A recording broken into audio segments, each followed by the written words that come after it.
Hello everyone, so good morning to all of you and welcome to logic Pathshala. So जैसा कि आज Sunday है जिसमें हम लोग वीकली करंट अफेयर्स करते हैं। सो आज आपको 5 से लेके 11 अप्रैल तक जो भी इंपॉर्टेंट करंट अफेयर्स हैं वो हम डिस्कस करेंगे। सो टोटल आपको 45 यहाँ पर करंट अफेयर्स के क्वेश्चंस मिलने वाले हैं। सो प्लीज़ मेक श्योर कि आप लोग वीडियो को कंप्लीट देखें बिकॉज यहाँ से आप लोगों को बहुत सारी इन्फॉर्मेशन दी जाएगी। ऑल्सो अगर आपने पहले से करंट अफेयर्स पढ़े हुए हैं तो आप लोगों का यहाँ पे इजीली रिवीजन भी हो सकेगा। ठीक है, तो फिर इसी मोटो के साथ हम लोग आज की इस वीडियो को शुरू करते हैं। एंड एक चीज़ मैं आपको बोलना चाहूँगी कि आपसे जो आपको करंट अफेयर्स मिलेगा ना वो मॉर्निंग में 8 AM तक मिल जाया करेगा। ठीक है, सो टाइमिंग हमने और थोड़ा सा पहले कर दिया ताकि आप लोगों को और भी ज़्यादा यहाँ पे बेनिफिट मिल सके।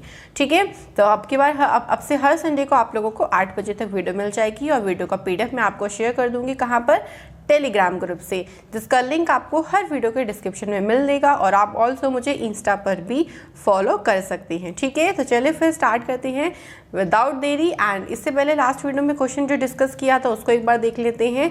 सो फर्स्ट क्वेश्चन पूछा गया था कि राजस्थान डे कब सेलिब्रेट होता है। सो हर साल 30 मार्च को सेलिब्रेट होता है। सेकंड पूछा था 28 नंबर का जो हुनर हाट है वो कहाँ से स्टार्ट होगा, तो गोवा से स्टार्ट हुआ है। ठीक है, सो हर्षिता सिंह, आदर्श श्रीवास्तव, अनुराग अवस्थी, बिल्कुल करेक्ट आंसर। ऑल्सो आप लोग जो प्यारे प्यारे से कमेंट्स करते हैं वो बहुत अच्छा लगता है इन सारी चीज़ों को देख के। तो मेक श्योर कि आप लोग होमवर्क का क्वेश्चन भी अटेंड किया करें। ठीक है, तो काफ़ी सारी बातें हो चुकी हैं, अब हम शुरू करते हैं अपनी वीडियो को। सबसे पहला क्वेश्चन देखिए क्या है कि कौन सी कंट्री जो है वो 47वें नंबर का जो G7 समिट है इसको होस्ट करेगी। ठीक है, तो यहाँ पे हमें आंसर बताना है। आप लोग भी अपना मेक श्योर कि आंसर लगाते रहें साथ साथ में।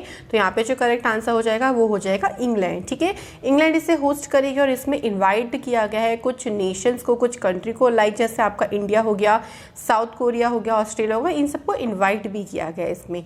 ठीक है, तो ये भी ध्यान रखिएगा कि 47वें नंबर का है। काफ़ी सारे टॉपिक्स को लेके इसमें डिस्कस किया जाएगा कि कैसे हम लोग ट्रेड बढ़ा सकते हैं, टेररिज्म को कैसे ख़त्म कर सकते हैं। ठीक है, ऑल्सो बहुत सारी चीज़ें इसमें डिस्कस करी जाएंगी, ग्लोबल हेल्थ को लेके बात करी जाएगी। तो ये सारी चीज़ें भी आप लोग ध्यान रखिए। वैसे तो इतना पूछेंगे नहीं बट आप लोग मेनली ध्यान रखेंगे कि 47वें नंबर का है और इसे होस्ट कौन सी कंट्री करने वाली है, तो इंग्लैंड इसे होस्ट करेगी। अगला क्वेश्चन देखिए क्या है, सेकंड क्वेश्चन, शांतिर ओग्रो सेना जो 2021 में एक मल्टीनेशनल मिलिट्री एक्सरसाइज है ना, इसको कौन कौन सी कंट्रीज मतलब कौन कौन सी कंट्रियों के बीच इस एक्सरसाइज को शुरू किया जाएगा। तो एक चीज़ ध्यान रखिएगा, ये एक मल्टीनेशनल मिलिट्री एक्सरसाइज है, मतलब इसमें एक से ज़्यादा कंट्रीज पार्टिसिपेट करेंगे। तो यहाँ पे इंडिया, भूटान, बांग्लादेश, श्रीलंका, ये चारों की चारों ऐसी कंट्रीज है जो इसमें पार्टिसिपेट करेंगी। और इसे होस्ट कौन करने वाला है, मतलब ये एक्सरसाइज होगी कहाँ पे, तो ध्यान रखना बांग्लादेश में ये जो एक्सरसाइज है वो होगी। ठीक है, तो ये आपको ध्यान रखना होगा कि इसमें कौन कौन सी कंट्रीज पार्टिसिपेट कर रही हैं। आगे क्वेश्चन है देखिए, रिसेंटली कौन सी कंट्री ऐसी है जिसने क्या किया है, वीज़ा पर जो लगा बैन था उसको एबोलिश यानी हटा दिया है, समाप्त कर दिया है।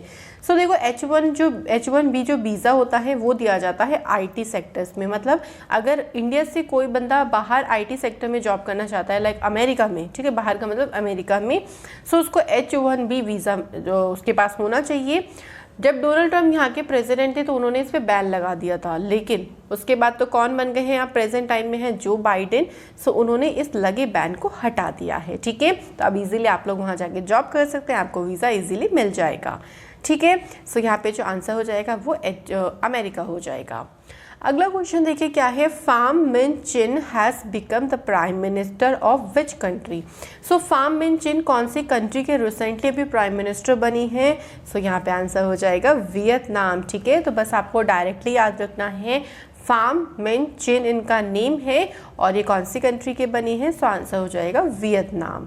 ठीक है, नाम का चिन्ह होना चाहिए ना, तो ऐसे याद कर लो, वियतनाम में नाम आ रहा है और इनके नाम में चिन्ह आ रहा है। ठीक है, ऐसे भी थोड़ा सा ट्रिक बना सकते हैं। आगे देखिए क्या है, world city cultural forum 2021 conference को कौन सी कंट्री अध्यक्षता करेगी, इसकी प्रेसाइड करेगी। ठीक है, तो यहाँ पर इसे भी कौन करने वाला है, इंग्लैंड करने वाला है। इसमें देखो होगा क्या, अलग अलग सिटीज़ अपना जो कल्चर है वो यहाँ पे एक तरीके से शोकेस करेंगे, अपनी संस्कृति के बारे में बताएंगे। सो इस सारी कॉन्फ्रेंस में इस सारी चीज़ों को किया जाएगा और इसकी अध्यक्षता कौन सी कंट्री करेगी, इंग्लैंड करेगी। ठीक है, क्लियर हो रहा है ना सारी चीज़ें।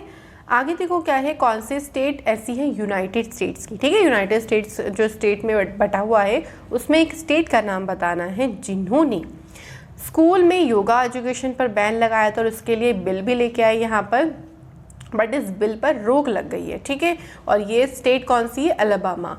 यहाँ पे क्या लगता है, यहाँ पे ऐसा लगता है कि जो यहाँ के मतलब पुराने रीति रिवाज वाले लोग थे उनको ऐसा लगता है कि योगा से एक तरीके की सम्मोहन वाली स्थिति पैदा हो जाती है, अट्रैक्शन वाली स्थिति हो जाती है, मतलब उन लोगों को ऐसा लगता है। ऑल्सो उन लोगों को लगता है कि अगर स्कूल एजुकेशन में योगा सिखाई जाएगी तो लोग हिंदुज़्म की तरफ ज़्यादा मतलब प्रेरित होंगे, कभी ऐसा लगे उन्हें डर है कि धर्म ना चेंज कर लें। ठीक है, तो इन सारे चक्कर में उन्होंने स्कूल एजुकेशन में योगा को बैन कर दिया था, बट इसके खिलाफ बिल भी लेके आया गया, बट कुछ हुआ नहीं, बिल पर भी रोक लग गई। ठीक है, तो स्टेट का नाम ध्यान रखेंगे, अलबामा। अगला देखो क्या है, रिसेंटली कौन सी कंट्री की बिल्डिंग है जिसका नेम है लखनऊ सेंटर। ठीक है, इस बिल्डिंग ने हाल ही में एम्पोर स्काई स्क्रैपर अवार्ड 2019 जीता है। ये दिया जाता है खूबसूरत टॉलेस्ट बिल्डिंग को, और यहाँ पर ये बिल्डिंग कहाँ पर है, रशिया में है। ठीक है, तो लखनऊ सेंटर है जो बिल्डिंग है वो कहाँ पे है, रशिया में है। Next question is which country has opened, कौन सी कंट्री ने अभी खोला है, क्या खोला है भाई, वर्ल्ड का लार्जेस्ट रेडियो टेलीस्कोप खोला है जिसका नेम क्या रखा है, फास्ट। ठीक है, नेम अच्छे से ध्यान रखिएगा। और ये किसने खोला है, ये खोला है भैया चाइना ने। देख सकते हैं कि कितना ज़्यादा बड़ा है ये। ठीक है, ये इससे बहुत ज़्यादा हेल्प मिलेगी जो हमारे क्या है, जो हमारे गैलेक्सी के बहुत सारे मिस्टीरियस रहस्य हैं भरे हैं, और ऑल्सो ब्लैक होल के बारे में और भी कॉन्सेप्ट जानने की हमें हेल्प मिलेगी। ठीक है, मतलब चाइना वालों को हेल्प मिलेगी। सो इसकी फुल फॉर्म देख लीजिए, फास्ट की 500 metre aperture spherical radio telescope. ठीक है, इसका आप लोग प्लीज़ ध्यान रखेंगे, फुल फॉर्म से क्वेश्चन भी बन सकता है। ओके, इतना आप लोगों को करना चाहिए।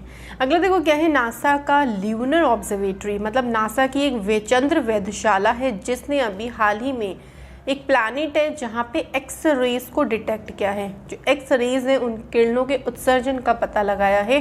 सो ये प्लैनेट कौन सा है, ये प्लैनेट है आपका ऑप्शन हो जाएगा सी, यानी अगर हम बात करें यूरेनस को हिंदी में क्या बोलते हैं, अरुण बोलते हैं। ठीक है, अरुण ग्रह, और अरुण ग्रह की खास बात क्या है, ये बाकी अदर प्लैनेट से उल्टी डायरेक्शन में रोटेट करता है। ठीक है, अरुण और कौन सा हो गया, दूसरा क्या है, वीनस। ठीक है, ये दो ग्रह ऐसे हैं, यानी शुक्र। मतलब जैसे हमारी अगर पृथ्वी की बात करें तो पश्चिम से पूर्व की तरफ मूव करते हैं, लेकिन ये दो ग्रह ऐसे हैं जो पूर्व से पश्चिम की दिशा में रोटेट करते हैं सन के अराउंड। ये बहुत बार एग्जाम में क्वेश्चन बनता है, तो ध्यान रखिएगा।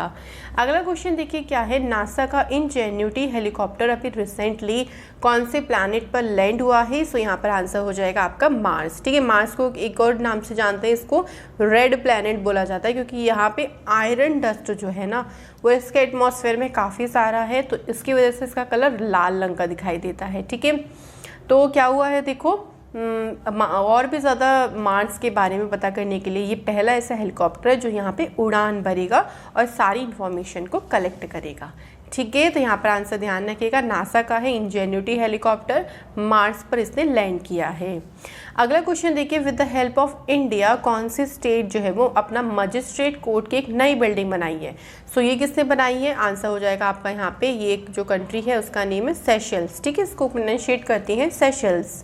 ऑल्सो इंडिया इनको हेल्प भी कर रही है, और इंडिया ने इनको अभी रिसेंटली एक सोलर प्लांट भी एक हैंडओवर किया है जो कि इसकी जो कैपेसिटी है वो 1 जो है वो गीगावाट है, मतलब मेगावाट। ठीक है, तो ये ध्यान रखिएगा। ओके, अगले क्वेश्चन पे बढ़ते हैं। सो कौन सी कंट्री ने डिजिटल ट्रांजैक्शन में टॉप किया है 2020 के अकॉर्डिंग। ठीक है, डिजिटल ट्रांजैक्शन मतलब जैसे आप लोग ऑनलाइन पेमेंट करते हो, नेट बैंकिंग यूज़ करते हो, फ़ोन पे, गूगल पे, पेटीएम, ये सारी चीज़ें यूज़ करते हो ना, तो ये सब चीज़ें क्या हैं, डिजिटल ट्रांजैक्शन में आता है। ठीक है, और डिजिटल ट्रांजैक्शन में कौन सी कंट्री ने टॉप किया है, सो आंसर हो जाएगा हमारी इंडिया ने भी टॉप किया है। बहुत ज़्यादा ऑनलाइन पेमेंट्स आजकल बढ़ती जा रही हैं, और लॉकडाउन में तो ये जो पेमेंट्स हैं इनको एक तरीके से आप कह लो कि बूस्टअप मिल गया। ठीक है, तो यहाँ पर ध्यान रखिएगा, इंडिया जो है वो फर्स्ट नंबर पे है। नेक्स्ट देखो क्या है, the national policy on rare disease 2021 was approved by. ये जो नेशनल पॉलिसी है जो कि रेयर डिसीज़ के लिए शुरू करी गई है, इसको डॉक्टर हर्षवर्धन ने अनुमोदित किया। ठीक है, रेयर डिसीज़ मतलब होता है कि बहुत सारे लोगों में किसी एक को कोई डिसीज़ हो रहा है, तो वो एक तरीके से रेयर डिसीज़ है। ठीक है, तो ध्यान रखिएगा, यहाँ पे आंसर हो जाएगा ऑप्शन डी। अगला क्वेश्चन, किसकी बर्थडे पर सेंट्रल गवर्नमेंट ने डिक्लेयर कर दिया भैया पब्लिक हॉलीडे। ठीक है, तो भैया डेट कौन सी है, 14 अप्रैल। सो हर साल अब से क्या होने लगेगा, 14 अप्रैल को पब्लिक हॉलीडे होगा। आराम से घर बैठे मज़े लें, रेस्ट करें। ठीक है, और ये किसकी बर्थ एनिवर्सरी पर है, भीमराव अंबेडकर। भीमराव अंबेडकर को फादर ऑफ इंडियन कॉन्स्टिट्यूशन बोला जाता है। ठीक है, हमारे संविधान के फादर, पिता कहलाए जाते हैं ये। ऑल्सो जो प्रारूप समिति बनी थी ना, उसके ये फर्स्ट चेयरमैन भी अपॉइंट किए गए थे। ठीक है, तो इनका नेम काफ़ी ज़्यादा इंपॉर्टेंट होता है, ध्यान रखेंगे। अगला क्वेश्चन देखिए कौन सा है, कौन सा रेलवे का ऐसा जोन है जो पूरी तरीके से इलेक्ट्रीफाइड हो गया है, मतलब विद्युतीकृत हो गया है और सारी ट्रेन्स यहाँ पर इलेक्ट्रिक चलेंगी, कोई जो है वो डीजल से नहीं चलेंगी यहाँ पर ट्रेन्स। ठीक है, और ये कौन सा हो गया है, तो आंसर आपका हो जाएगा वेस्ट सेंट्रल रेलवे जोन। ठीक है, ये हो गया है पूरी तरीके से क्या, विद्युतीकृत। ऑल्सो रेलवे ने टारगेट्स भी रखे हैं कि हम लोग रेलवे को ग्रीन जोन में कन्वर्ट कर देंगे। ठीक है, और इसके अलावा और क्या क्या टारगेट रखे गए हैं कि रेलवे को इलेक्ट्रीफाइड किया जाएगा। तो काफ़ी सारे ऐसे टारगेट हैं जो रेलवे के द्वारा रखे गए हैं। ठीक है, तो आप लोगों को ये अच्छे से क्लियर होना चाहिए। ओके, चलिए बढ़ते हैं नेक्स्ट क्वेश्चन पे। अगला क्वेश्चन देखिए क्या है, कौन सा आईआईटी का इंस्टीट्यूट है जिसने अभी ब्लाइंड पीपल्स के लिए टाइम जानने के लिए घड़ी को लॉन्च किया। ठीक है, इस तरीके की घड़ी है, इसे टच करके इजीली वो टाइम को क्या कर सकते हैं, जान सकते हैं। और ये कौन से आईआईटी संस्थान ने किया है, तो आंसर हो जाएगा आईआईटी कानपुर, इसका करेक्ट आंसर हो जाएगा। ठीक है, तो यहाँ पे आंसर ध्यान रखेंगे आईआईटी कानपुर। और एक और चीज़ ध्यान रखिएगा, जो ब्लाइंड पीपल्स होते हैं वो किस लिपि से अपना मतलब पढ़ते हैं, उसको क्या बोलते हैं, ब्रेल स्क्रिप्ट। ठीक है, ये ध्यान रखेंगे, जो कि लुइस ब्रेल ने डेवलप किया था। आगे देखिए क्या है, recently light weight bullet proof jacket को किसने डेवलप किया है। ये जैकेट इस तरीके की आप फोटो में देख सकते हैं और बहुत लाइट वेट है, इजीली कैरी हो सकती है। और इसे डेवलप किसने किया है, डीआरडीओ ने इसको डेवलप किया है। ठीक है, डीआरडीओ मतलब डिफेंस रिसर्च डेवलपमेंट ऑर्गेनाइजेशन ने इसे डेवलप किया है। चैफ टेक्नोलॉजी को डेवलप किसने किया है, तो ये भी डीआरडीओ ने किया है। इससे क्या होगा, देखो चैफ टेक्नोलॉजी है क्या, जो हमारे समुद्री जहाज होते हैं उन पर आपने देखा होगा बहुत बार अटैक हो जाता है। सो इससे क्या होगा, ये छोटी छोटी से आपको वाइट कलर की कुछ भी कह लो, उसको गोलियां टाइप आपको दिख रही होंगी, ये हवा में एकदम से छोड़ी जाएंगी और इससे क्या होगा, उस मिसाइल को डिस्ट्रैक्शन हो जाएगी कि भाई अटैक किस पे करना है ना। तो डिस्ट्रैक्शन हो जाएगी तो अटैक नहीं कर पाएगा, तो ईजिली हमारा जो जहाज है, समुद्री जहाज है, वो बच सकता है। तो इसी टेक्नोलॉजी को डीआरडीओ ने डेवलप किया है। अगला क्वेश्चन देखिए, रिसेंटली फार्मर का नेम है मिस्टर कृष्णन सुमन। ध्यान रखिएगा, ये कौन से स्टेट से बिलोंग करते हैं, राजस्थान से। इन्होंने अभी कौन से नई फ्रूट की वैरायटी डेवलप करी है, मतलब एक फ्रूट है जिसकी नई वैरायटी डेवलप कर दी। तो यहाँ पर क्या हो जाएगा, मैंगो, जिसे क्या क्या कहते हैं, किंग ऑफ फ्रूट कहते हैं। ठीक है, सो मैंगो की जो नई वैरायटी है उसका नाम भी रखा है सदाबहार यानी एवरग्रीन। मतलब क्या होगा, इसको आप पूरे साल 12 महीने इजीली ग्रो कर सकते हो, खा सकते हो। ठीक है, क्योंकि क्या होता है, मैंगो का एक सीज़न होता है और जैसे जून जुलाई के टाइम पे रहता है, फिर उसके बाद मैंगोज़ का सीज़न ख़त्म हो जाता है। ठीक है, बट इसमें ऐसा नहीं होगा, आप इसे ईजिली 12 महीने खा सकते हो। अगला क्वेश्चन देखिए क्या है, मधु क्रांति पोर्टल और हनी कॉर्नर को किसने लॉन्च किया। तो यहाँ पे जो करेक्ट आंसर हो जाएगा वो है नरेंद्र सिंह तोमर ने इसको लॉन्च किया। ठीक है, तो आंसर आपको ध्यान रखना है ऑप्शन नंबर ए। अगला है E9 एजुकेशन मिनिस्टर्स की जो मीटिंग है उसमें भारत की तरफ से कौन शामिल होंगे। E9 का मतलब देखो क्या होता है, E9 का मतलब होता है, ई से हो गया एजुकेशन और इसके 9 जो है वो मेंबर्स है। 9 कौन कौन से मेंबर्स है सुन लीजिए एक बार। First is Brazil, second is Bangladesh, China, उसके बाद आता है इजिप्ट, इंडोनेशिया, इंडिया, उसके अंदर पाकिस्तान, मैक्सिको एंड नाइजीरिया। ठीक है, तो ये 9 जो है वो इसके मेंबर्स ऑफ कंट्री हैं और एजुकेशन से रिलेटेड ये प्लेटफॉर्म है, तो इसलिए इसका नाम रखा गया E9। ठीक है, और इसमें इंडिया की तरफ से संजय धोत्रे जी पार्टिसिपेट करेंगे। संजय धोत्रे जी जो हैं वो स्टेट एजुकेशन मिनिस्टर हैं जो कि इसमें पार्टिसिपेट करने वाले हैं। Okay, how many years were complete in 2021 for प्रधानमंत्री मुद्रा योजना। तो प्रधानमंत्री मुद्रा योजना को 2021 में कितने साल पूरे हो गए। ठीक है, तो इसको हो गए हैं 6 साल पूरे। ये स्कीम जो शुरू हुई थी वो शुरू हुई थी 2015 में और इस स्कीम में क्या बोला गया था कि जो हमारे इंडिया का यूथ है ना, उसको एंटरप्रेन्योरशिप की तरफ बढ़ावा देना है। मतलब वो अगर कोई बिजनेस करना चाहते हैं तो उनके बिजनेस के लिए उनको 10 लाख रुपए तक का लोन इजीली मिल पाएगा इस स्कीम के तहत। ठीक है, इस स्कीम को 2015 में शुरू किया था, तो 2021 में इसको 6 साल पूरे हो गए। अगला क्वेश्चन देखिए क्या है, वेरी इंपॉर्टेंट क्वेश्चन है, who released the Hindi version of Orissa history in new Delhi. इसका जो हिंदी वर्जन है ना, जो कि न्यू दिल्ली में अभी जारी किया गया है, किसने रिलीज किया है? तो आंसर क्या हो जाएगा, नरेंद्र मोदी जी ने। अब क्वेश्चन ये बनेगा कि ये बेसिकली बुक लिखी किसने थी, मतलब जो इसकी ओरिजिनल बुक है वो लिखी किसके द्वारा गई है, हरि कृष्णा मेहताब। ठीक है, ध्यान रखेंगे इनका नेम, हरि कृष्णा मेहताब के द्वारा ये बुक लिखी गई थी। ये बुक लिखी जो गई थी वो उड़िया और इंग्लिश लैंग्वेज में थी। अब इसका हिंदी ट्रांसलेशन किया, तो भैया इसका हिंदी ट्रांसलेशन किया किसने है, तो शंकर लाल पुरोहित ने इसका हिंदी ट्रांसलेशन किया है। ठीक है, तो 2 नाम इंपॉर्टेंट होते हैं, एक तो इस बुक को लिखा किसने है, हरि कृष्णा मेहताब, और इसका हिंदी ट्रांसलेशन किसने किया है, शंकर लाल पुरोहित ने किया है। और इसको बुक को रिलीज़ किसने किया है, नरेंद्र मोदी जी ने रिलीज़ किया है। तो इस एक क्वेश्चन से काफ़ी सारे क्वेश्चन कंप्लीट होते हैं। नेक्स्ट है देखो, एक ट्राइबल हेल्थ कॉरपोरेशन ने अभी रिसेंटली एक कह लो पहल शुरू करी है जिसका नेम क्या रखा है, अनामे। इसको किसने लॉन्च किया है, तो डॉक्टर हर्षवर्धन जो कि यूनियन हेल्थ मिनिस्टर है, उन्होंने अर्जुन मुंडा के साथ मिलकर इस पहल को लॉन्च किया है। इसमें ट्राइबल्स को हेल्थ के बारे में बताया जाएगा, न्यूट्रिशंस के बारे में बताया जाएगा, कोशिश करी जाएगी कि उनको हेल्थ और न्यूट्रिशंस की सही वैल्यू बताई जा सके और वो इस पर फोकस कर सकें। ठीक है, तो यहाँ पर ध्यान रखेंगे डॉक्टर हर्षवर्धन ने इसको शुरू किया।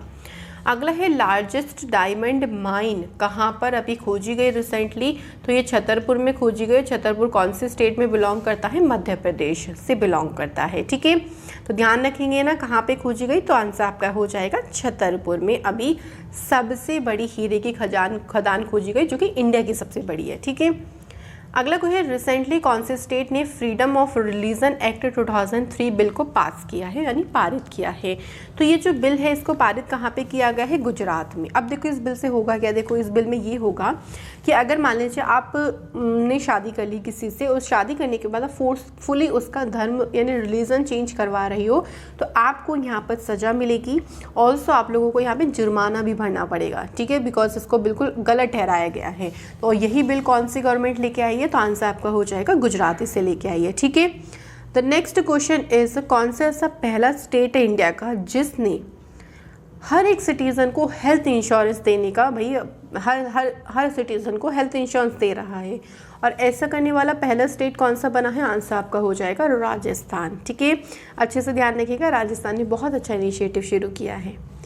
अगला क्वेश्चन, थके तो नहीं है ना आप लोग, बहुत सारे क्वेश्चंस हैं इसलिए क्योंकि आप लोगों की प्रिपरेशन इससे अच्छे से होगी। ठीक है, सो अगला क्वेश्चन देखिए है, यूनिक गिफ्ट स्कीम को कौन सी गवर्नमेंट ने शुरू किया है, सो इसे शुरू किया है उत्तर प्रदेश ने।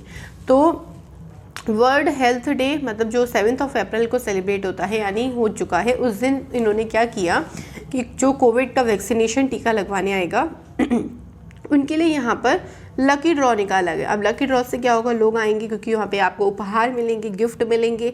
सो थोड़ी बहुत लालच तो देना ही पड़ता है ना, बुलाना है तो इसी चीज़ को उत्तर प्रदेश ने शुरू किया है। हमारी कंट्री का पहला कृषि आधारित सोलर पावर प्लांट किस राज्य में लगाया जा रहा है, सो ये आंसर हो जाएगा आपका राजस्थान। राजस्थान की कैपिटल जयपुर में इस सोलर प्लांट को लगाया जा रहा है, जिसका मेन पर्पस क्या होगा कि किसानों को दिन के समय बिजली प्रोवाइड करना, ताकि वो अपना जो कृषि कार्य है, एग्रीकल्चरल वर्क है, उसको इजीली कर सके। ठीक है, तो किसानों की मदद करने के लिए ही इस सोलर प्लांट को राजस्थान में लगाया जाएगा।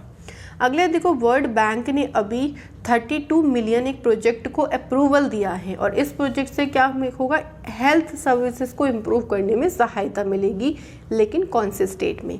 सो यहाँ पे आंसर क्या हो जाएगा, मिजोरम हो जाएगा। देखो याद कैसे कर सकते हैं, अगर आपकी हेल्थ अच्छी होगी तो आपके मज़े ही मज़े रहेंगे, तो हेल्थ को इम्प्रूव करेंगे तो मज़े रहेंगे ना, और मज़े से क्या बन जाएगा, मिजोरम बन जाएगा। ठीक है, रिसेंटली कौन सा स्टेट में एक संशोधन किया गया है विधानसभा के प्रावधानों में, ताकि जो संसद है यानी जो हाउस है, सदन है, उसकी व्यवस्था को मेंटेन कर सके। और ये संशोधन लेके कौन आया, तो हरियाणा की गवर्नमेंट लेके आई, क्योंकि बहुत बार आपने देखा होगा कि सदन में इतनी ज़्यादा बहस हो जाती है कि एग्रेसिव हो जाते हैं लोग, बहुत बार डॉक्यूमेंट्स फाड़ दिए जाते हैं, बहुत सारी चीज़ें ऐसी हो जाती हैं। तो वो सारी चीज़ें मेंटेन नहीं रह पाता, ठीक है। और इसी चीज़ को मेंटेन करने के लिए थोड़ा बहुत संशोधन किया गया है विधानसभा के प्रावधानों में। तो ये किसने शुरू किया है? हरियाणा ने। अगला है देखो, यूपी और रामायण बोल रही हूँ मैं, सॉरी, यूपी के कौन से प्लेस पर रामायण म्यूजियम को शुरू किया जाएगा? तो यूपी में एक जगह है बाराबंकी, ठीक है। बार बार देखने जाओगे आप इसको, ऐसे याद कर लो, ठीक है। इतना सुंदर रहेगा कि आपको हर चीज़ रामायण के बारे में इंफॉर्मेशन मिलेगी, तो लोग बार बार देखने आएंगे। तो बार बार देखने आएंगे से क्या हो जाएगा? देखो बाराबंकी हो जाएगा, ठीक है। तो बाराबंकी में इस म्यूजियम को सेटअप किया जाएगा। अगले क्वेश्चन पे बढ़ते हैं, मंथली स्कॉलरशिप। देखो अभी तक तो आपने सुना होगा ईयरली स्कॉलरशिप दी जाती है, अब मंथली स्कॉलरशिप भी दी जा रही है स्टूडेंट्स को। तो इसको शुरू किसने किया है? सिक्किम ने। मंथली देंगे तो सिक्कों में बात करनी पड़ेगी, भाई इतने सारा पैसा कहाँ से आएगा? मतलब ये सब मजाक है, क्योंकि पैसा सिक्कों में थोड़ा ना मिलेगा स्कॉलरशिप, बट हम लोग याद ऐसा कर सकते हैं, ठीक है। ओके, तो सिक्किम ने इसको शुरू किया है, जो कि गवर्नमेंट इसको मंथली स्कॉलरशिप देगी। अगला क्वेश्चन देखिए क्या है, न्यू चीफ इलेक्शन कमिश्नर यानी भारत के नए मुख्य चुनाव आयुक्त भाई कौन बने हैं? तो रिसेंटली कौन बन गए हैं? सुशील चंद्र बने हैं। सुनील अरोड़ा जी के प्लेस पर ये अपॉइंट हुए हैं। सो इसको अच्छे से क्लियर ध्यान रखिएगा, मिक्सअप नहीं करना बिल्कुल भी, ठीक है। आगे क्वेश्चन पे बढ़ते हैं। So international children's book day कब सेलिब्रेट होता है? तो ये सेलिब्रेट होता है हर साल 2 अप्रैल को, ठीक है। इसमें क्या होता है? देखो बच्चों को प्रमोट किया जाता है, एनकरेज किया जाता है बुक्स की तरफ, ठीक है, कि वो बुक्स की तरफ अट्रैक्ट हो, बुक्स पढ़ना उन्हें पसंद हो, उसकी तरफ अटेंशन दे। तो ये सारी चीज़ों के लिए यहाँ पर इस दिन को बनाया जाता है। और इस बार की थीम क्या थी? द म्यूज़िक ऑफ वर्ड्स, ठीक है। थोड़ा सा बहुत राइटिंग ऐसी हो जाएगी, बट ध्यान रखिएगा, द म्यूज़िक ऑफ वर्ड्स इस बार की थीम है, ओके। थीम भी क्वेश्चन में पूछी जाती है, तो आप लोग बिल्कुल ऐसा ना सोचें कि थीम से क्वेश्चन नहीं बनेगा। अगला देखो क्या है, कलिंग अवार्ड 2021 किसे दिया गया है? तो ये दिया गया है विश्व भूषण हरिचंदन को। और ये अवार्ड दिया किसने है? तो वाइस प्रेसिडेंट वेंकैया नायडू के द्वारा ये अवार्ड विश्व भूषण हरिचंदन को दिया गया है। नेक्स्ट है देखो, आरबीआई के गवर्नर ने अभी रिसेंटली रेपो रेट में कितना चेंज करने का अनाउंस किया। तो देखो अभी आरबीआई की जो मॉनेटरी पॉलिसी की कमेटी बिठाई गई थी, उन्होंने अनाउंसमेंट ये करी कि हम रेपो रेट में कोई चेंज नहीं करेंगे, ठीक है। तो जैसे कि जैसे रेपो रेट थी, रिवर्स रेपो रेट था, दोनों का दोनों वैसे ही रहेगा। और अगर हम रेपो रेट की बात करें, फर्स्ट बात करते हैं रेपो रेट, यानी इसको शॉर्ट में आरआर बोल देंगे, ठीक है। ये कितनी है? 4.0%, ओके। और अगर हम रिवर्स रेपो रेट की बात करें तो वो कितनी है? 3.35%। ये सेम वैसी ही रहेगी जैसे पहले थी। देखो रेपो रेट क्या होता है? जब बैंक आरबीआई से लोन लेते हैं, बैंकों को ज़रूरत है पैसों की, आरबीआई से लोन लेना पड़ेगा, तो आरबीआई जिस इंटरेस्ट में उन्हें लोन देता है वो होता है repo rate. Reverse repo rate क्या क्या मतलब होता है? जब बैंक अपना पैसा आरबीआई पे जमा करता है, कि जब आप पैसा जमा करोगे तो आपको ब्याज मिलेगा ना उस पर, तो आरबीआई आपको ब्याज देगी। तो आरबीआई जिस दर पर आपको ब्याज देगी वो होता है रिवर्स रेपो रेट, ठीक है। तो थोड़ा सा मैंने आपको समझा दिया, आई होप समझ में आ गया होगा। नेक्स्ट क्वेश्चन है, नेशनल मैरीटाइम डे सेलिब्रेट कब होता है? सो 5 अप्रैल को ये दिन सेलिब्रेट किया जाता है। वर्ल्ड हेल्थ डे कब सेलिब्रेट होता है? तो हर साल 7 अप्रैल को क्या सेलिब्रेट होता है? वर्ल्ड हेल्थ डे, ठीक है। तो अच्छे से आपको ध्यान रखना है कि वर्ल्ड हेल्थ डे कब सेलिब्रेट होता है, क्लियर। आगे बढ़ते हैं हम लोग। रिसेंटली रेवेन्यू सेक्रेटरी के पद पर किसे अपॉइंट किया गया है? तरुण बजाज को अपॉइंट किया गया है। सो ये वन लाइनर क्वेश्चन है, इसलिए फटाफट करवा रही हूँ। कंप्यूटर का नोबेल प्राइज़ किसे मिला है? इंपॉर्टेंट क्वेश्चन है। देखो एल्फ्रेडो एहो को मिला है, और इन्होंने जेफरी डेविड उल्मान के साथ इसको शेयर किया है, क्योंकि 1967 से ये दोनों साथ में काम कर रहे हैं। और इस अवार्ड को क्या बोल रही हूँ मैं, AM ट्यूरिंग अवार्ड भी बोला जाता है। तो ये इस नाम से भी पूछ सकते हैं, तो आप लोग ध्यान रखिएगा कि AM ट्यूरिंग अवार्ड किसे दिया गया है? एल्फ्रेडो एहो को, जिन्होंने अपना जो अवार्ड है वो जेफरी डेविड उल्मान के साथ शेयर किया है, ठीक है। बहुत मतलब कंप्यूटर के फील्ड में, कंप्यूटर साइंस के फील्ड में मोस्ट प्रेस्टिजियस अवार्ड माना जाता है, ठीक है। अगला है देखो, पैरा बैडमिंटन चैंपियनशिप जो दुबई में हुई, उसको इस बार उसमें कौन सी कंट्री टॉप रही? तो इंडिया ने इसमें सबसे ज़्यादा मेडल लाके जो है वो टॉप पोजीशन हासिल करी। उसके बाद है मियामी ओपन का जो मेंस सिंगल का टाइटल है वो किसने जीता? तो ये जीता है ह्यूबर्ट हर्ट ने जीता है। इन्होंने जेनिक सिनार को हराया है। और अगर वुमेंस कैटेगरी में पूछेंगे तो वुमेंस कैटेगरी का आप आंसर लगा के आओगे एशली बार्टी, ठीक है, दोनों कैटेगरीज में से कुछ भी आप लोगों से क्वेश्चन बन सकता है। नेक्स्ट है टोक्यो ओलंपिक में कोविड के कारण कौन सी कंट्री पार्टिसिपेट नहीं करेगी, उन्होंने मना कर दिया है। सो इन्होंने मना करा है नॉर्थ कोरिया, और ऐसा करने वाली पहली कंट्री कौन सी है, नॉर्थ कोरिया ही है, यानी उत्तर कोरिया। आगे देखो क्या है, इंडिया की पहली वुमेन सेलर यानी महिला नौका चालक कौन है, जो उन्होंने इसी जो टोक्यो में ओलंपिक होगा इसके लिए क्वालिफाई किया है। सो उनका नेम बताना है, तो नेत्रा सुमनन उनका नेम है। ठीक है, इनके बिल्कुल नेत्र हैं ओलंपिक्स पे कि जीत के आना है। ठीक है, तो ऐसे आप थोड़ा सा हिंट ले सकते हैं। आगे देखो IPL जो है 2021 का कौन सा एडिशन हो रहा है, इस बार जो है वो 14th एडिशन हो रहा है। पहला मैच इसका ऑलरेडी हो चुका है, और इस बार का जो टाइटल स्पॉन्सर है वो कौन है, वीवो है, ये भी ध्यान रखिएगा। पिछली बार 13th एडिशन हुआ कहाँ पे था, UAE में हुआ था, और इसमें जीती कौन सी टीम थी, मुंबई इंडियंस जीती थी, और ड्रीम 11 जो है वो पिछली बार का टाइटल स्पॉन्सर था। तो ये सारे क्वेश्चंस में से देखो कुछ भी बन सकता है, तो आप लोग इन सारी चीज़ों को रिवाइज करते रहा करें। अब आज की वीडियो तो हमारी ख़त्म होती है, अब आपका टाइम शुरू।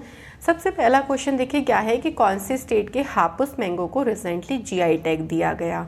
सेकंड क्वेश्चन है रिसेंटली कौन सी कंट्री की आर्मी प्रिपेयर कर रही है कि वो चांद पर एक मिलिट्री फैक्ट्री को सेटअप करेगी, तो उसके लिए एक मॉडल प्रिपेयर किया जा रहा है, कौन सी कंट्री कर रही है। ठीक है, तो ये दो क्वेश्चन का आंसर आप लोग ज़रूर करिएगा, और वीडियो कैसे लगी आप लोग ज़रूर बताइएगा कि किस तरीके से आपको ये वीकली करंट अफेयर्स इफेक्टिव लग रहा है, आपको एग्ज़ाम में हेल्प मिल रही है इससे, और ये सारी चीज़ें आप लोग शेयर कर सकती हैं। ठीक है, तो ऐसे ही हम लोग फिर मिलेंगे नेक्स्ट इम्पॉर्टेंट क्लास में, और वीकली करंट अफेयर्स आपको सुबह 8 बजे मिल जाया करेगा, तो आप लोग देखना बिल्कुल ना भूलें।